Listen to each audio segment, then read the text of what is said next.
Baik, Assalamualaikum warahmatullahi wabarakatuh.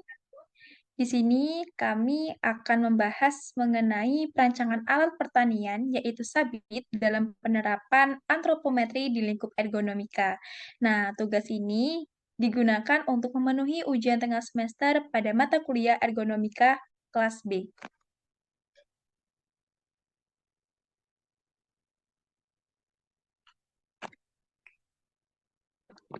Nah, pada kelompok ini terdiri dari Nisa Aulia Rahmawati dengan NIM 2110333, saya sendiri, Bianda Ernita Dianto dengan NIM 21187, dan Bagaskara Lukman Maulana dengan NIM 21191.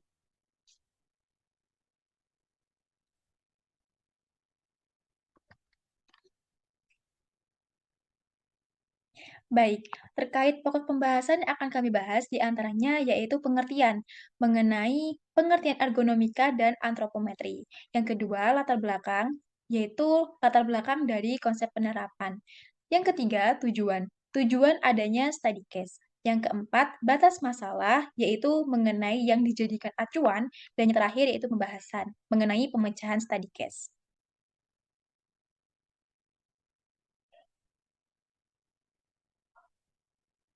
Terkait pengertian. Pengertian dari ergonomika yaitu suatu ilmu yang bertujuan untuk mempelajari perilaku manusia dalam kaitannya pekerjaan yang dilakukan mereka. Nah, dalam ilmu ini memiliki beberapa aspek, di antaranya yaitu pertama antropometri. Nah, antropometri merupakan ilmu yang mempelajari berbagai ukuran tubuh manusia.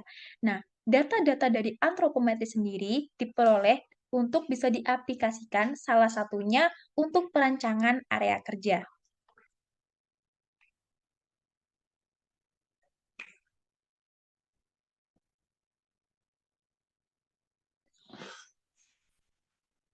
Nah, pendahuluan dari antropometri sendiri yaitu ilmu yang mempelajari berbagai ukuran tubuh manusia. Sebagai yang saya katakan tadi, ergonomi atau yang biasa disebut dengan human engineering juga didefinisikan sebagai ilmu, seni, dan penerapan teknologi untuk menyeimbangkan antara segala fasilitas yang digunakan oleh manusia, baik saat beraktivitas maupun istirahat, dengan segala kemampuan maupun keterbatasan manusia secara fisik maupun mental, sehingga kualitas yang tercapai dalam hidup manusia bisa jadi lebih baik.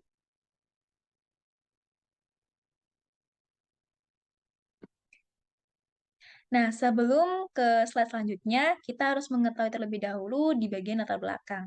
Nah, ergonomi dalam perancangan penggunaan alat dan mesin pertanian merupakan hal yang sangat penting demi mewujudkan efisiensi dalam bekerja, kenyamanan, serta keamanan dalam menggunakan alat ataupun mesin pertanian untuk mensejahterakan petani. Nah, salah satu alat pertanian tradisional yang masih umum digunakan yaitu sabit. Nah, desainnya sesuai ergonomis sangat diperlukan untuk meminimalisir kekurangan yang dimiliki alat seperti mengurangi risiko dari cedera.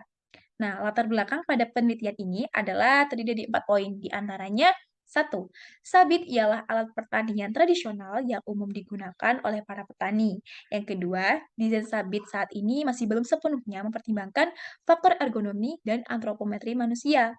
Yang ketiga, pengurangan beban kerja melalui desain yang ringan dan distribusi beban yang optimal dapat mengurangi kelelahan pada petani.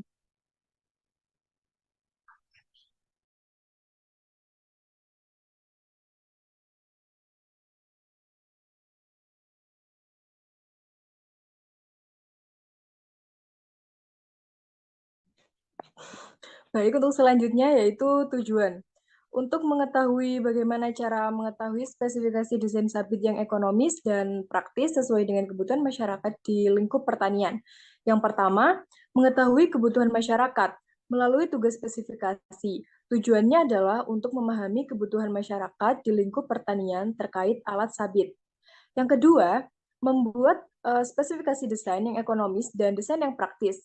Hal ini meliputi pemilihan material yang terjangkau dan efisien, desain yang sederhana namun fungsional, serta mempertimbangkan faktor biaya produksi dan juga pemeliharaan. Untuk batas masalahnya sendiri terdapat 3, yaitu yang pertama fokus pada perancangan alat pertanian sabit, dan yang kedua perancangan alat sabit dalam konteks ergonomi, dan yang ketiga penerapan antropometri. Sabit merupakan alat pertanian berupa pisau melengkung menyerupai bulan sabit. Sabit terdiri dari 2 bagian, yaitu tangkai sabit yang terbuat dari kayu yang keras, kemudian tahan air serta halus sehingga nyaman untuk digunakan dan berfungsi sebagai alat untuk memegang. Selain itu, sabit mempunyai mata sabit yang terbuat dari baja. Ukuran dan bentuknya bervariasi sesuai karakteristik daerah. Pemotongan padi dengan sabit dapat dilakukan dengan cara potong atas, potong tengah, dan juga potong bawah.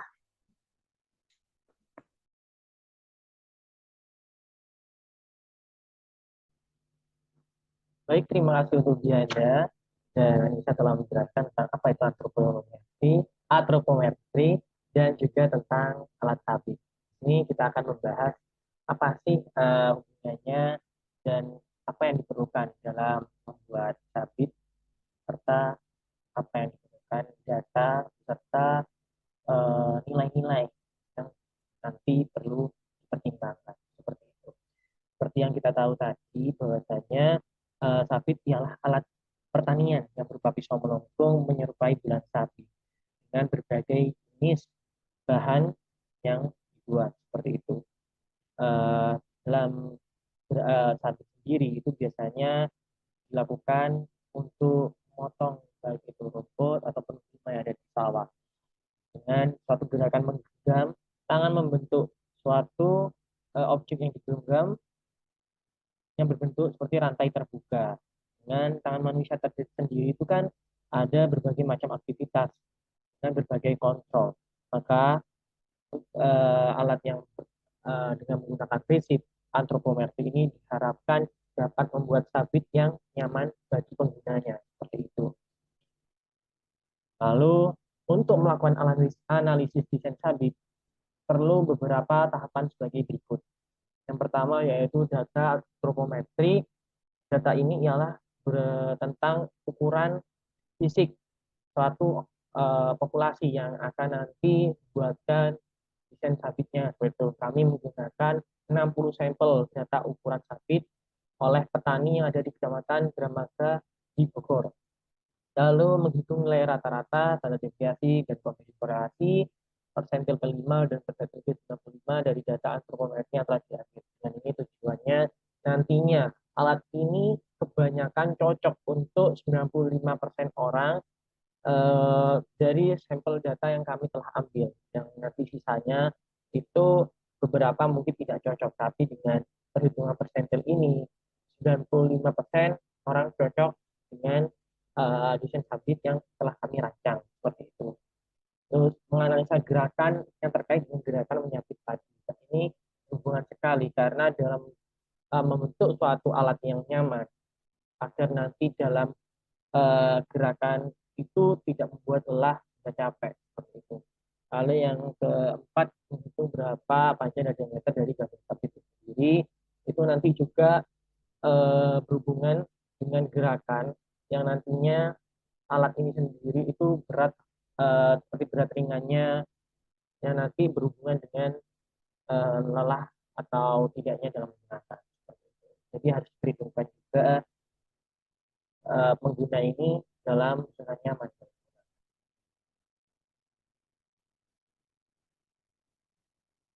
Oke, di sini ada beberapa data seperti dari tinggi siku hingga tinggi badan, panjang lengan, panjang telapak dengan berbagai nilai. Terdapat persentil 5, persentil 50, dan persentil 95. Ini terdapat data-data yang telah kami kumpulkan yang nantinya akan diperhitungkan dan dianalisa untuk menganalisis rancangan desain sabit. Lalu yang kedua juga ada terkait dengan desain diameter gagang sabit, lalu panjang dari panjang untuk sabitnya sendiri hingga ukuran gagang. Karena jika kembali lagi penyesuaian yang jika ukuran gagang sabit itu terlalu besar, terlalu kecil, lalu juga diameter gagang sabit terlalu melebar, itu juga nanti akan mengganggu kenyamanan hingga dalam gerakan ini tidak maksimal dan malah membuat penggunanya capek seperti itu. Lalu untuk kesimpulan yang saya dapat setelah kami mengumpulkan data-data, yaitu desain optimal yang gagang untuk sabit ini sendiri ialah yaitu 30,71 untuk panjang gagang sabitnya. Dan untuk diameter genggaman gagang sabit yaitu 3,38 untuk ujung gagangnya, dan sabit yaitu 3,43 cm. Untuk gagang sabit bagian tengah tadi 3,49 dan 3,60 untuk bagian gagang sabit yang terjauh dari mata sapi.